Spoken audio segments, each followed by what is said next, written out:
નમસ્કાર મિત્રો, good morning. વલસાડની કેસર કેરીનું તમે નામ સાંભળ્યું છે, પણ આપણો વલસાડ ધરમપુરથી જ આ કેસર કેરી મંગાવી છે. ઓર્ગેનિક છે. એને પકવવા માટે કોઈ દવાની કે બીજા કોઈ કેમિકલની જરૂર પડતી નહીં.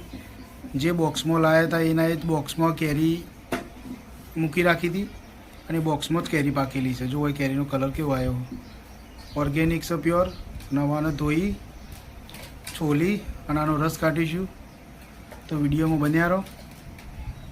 આગળનો વિડીયોમાં તમને બતાવું. જોવાનો રસ જે બજારમાં આપણો કલરવાળો રસ આવે છે એકદમ ઘાટો કેસરી, એમાં કલર અને અમુક કેમિકલ ઉમેરવામાં આવે છે ત્યારે એનો કલર એવું કેસરી થતું હોય છે. અને આનો આપણે ડાયરેક્ટ જ રસ કાઢીશું, કોઈ કલર ને કોઈ કેમિકલ નહીં. ઓનલી ફોર આમાં થોડી સાકર કે ખોળ ઉમેરી અને આનો આપણે રસ કાઢીશું. બતાવું તમને. જુઓ, વિડીયોમાં બન્યા રહો. જુઓ કલર, જુઓ મિત્રો એનો એકદમ ઓરેન્જ. જો મિત્રો, સોલ્યા પર કેરીનો કલર આવો હોય છે અંદરથી એકદમ કેસરી. આમાં કલર બલર નાખવાની જરૂર ના પડે. અને મીઠી પણ એટલી જ હોય. ખોટ ના નાખો ચાલે, કોઈ પણ ખોટ ટેસ્ટમાં બેસ્ટ.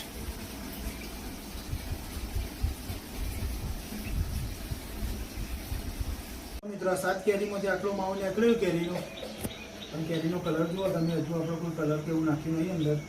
એમાં આટલી ખાંડ નાખીશું અને ગ્રાઇન્ડરથી આપણે ચાલુ કરીશું. બરાબર બધી સરસ કરી નાખીશું. નાની પાણી પાછળથી નાખીશું. બરાબર.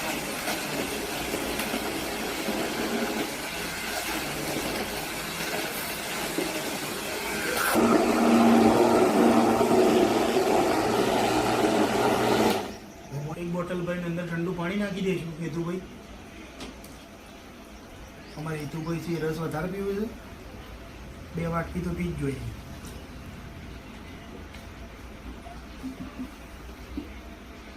તપેલી